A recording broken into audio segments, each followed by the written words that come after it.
বাংলাদেশের আরেকটি ভিডিওতে আপনাদের সকলকে স্বাগতম।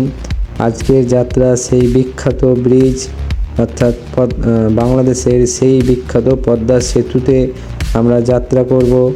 আমাদের বাইক চলবে সেই পদ্মা সেতুর ওপর, যা এখন বিশ্বখ্যাত বিশাল লং ব্রিজ পদ্মা সেতুর ওপর তৈরি হয়েছে। এই নির্মাণ করতে অনেক টাকার খরচ হয়েছে বাংলাদেশের। সেই ব্রিজের যাত্রা আমরা আজকে করব।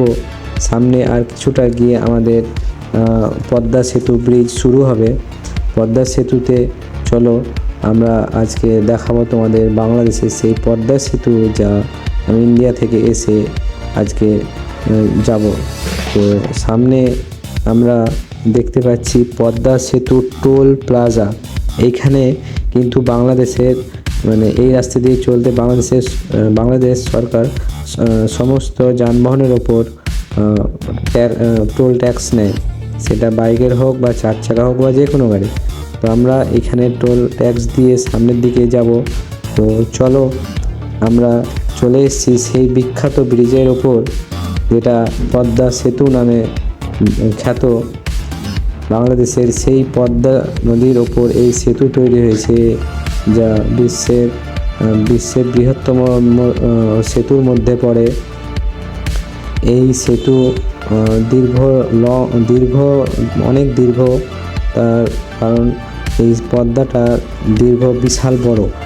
এই পদ্মা সেতু খুব তৈরি করতে অনেকটা সময় লেগেছে এবং এই সেতু নির্মাণে অনেক খরচ হয়েছে এবং অনেক কি বলবো, বাইরের কান্ট্রির সহযোগিতা পেয়ে এই ব্রিজ তৈরি করেছে। এই ব্রিজের যাত্রা এক অতুলনীয়। আমার পক্ষে ইন্ডিয়া থেকে এসে বাংলাদেশে এই পদ্মা সেতুর উপর যাত্রা আমার কাছে খুব সুন্দর অনুভূতি হয়েছে আমার।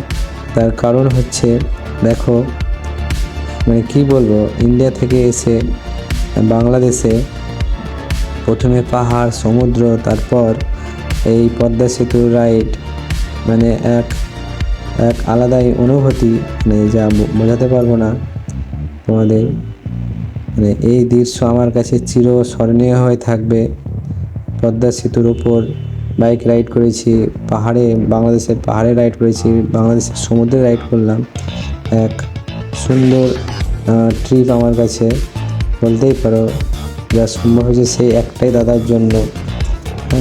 তার জন্য যত বলবো ততটাই কম। তার কারণ হচ্ছে, সে না থাকলে কোনো মতেই সম্ভব হতো না। তো ওই দাদার জন্যই আমার এই ট্রিপ সম্পূর্ণ হয়েছে। যা কি বলবো, চারিদিক থেকে একবারে পরিপূর্ণ হয়ে গেছে আমার এই বাংলাদেশ যাত্রা। এই বাংলাদেশ সফর আমার কাছে চিরস্মরণীয় হয়ে থাকবে। দেখো পদ্মা সেতু, কি সুন্দর রাস্তা, 4 লেন।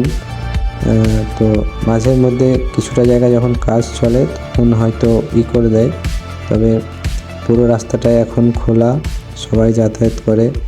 এখানে কিন্তু দাঁড়াতে মানা বলে আমরা কিন্তু দাঁড়িয়ে ছবি তুলতে পারিনি। না তো আমাদের ইচ্ছে ছিল যে না, দাঁড়িয়ে কিছুটা ছবি তুলবো। তো প্রথমেই বললো না, ছবি তুললে ফাইন হতে পারে। প্রথম দিকে বাংলাদেশের মানুষজন অনেক ভিড়ভাট্টা জমিয়েছিল, যার ফলে যাতায়াতের অসুবিধা হতো বলে ওটা বন্ধ করেছে। এই যে দেখো কিছু গার্ড বসে আছে। তো দেখো বাংলাদেশের সেই বিখ্যাত পদ্মা সেতু, যা রাইড করছি সেই সুদূর ইন্ডিয়া থেকে এসে বাংলাদেশে। আর এই রাইড সম্ভব হয়েছে আমার এই দাদার জন্য। তো দাদাকে অনেক অনেক ধন্যবাদ বাংলাদেশ রাইড সম্পন্ন করার জন্য।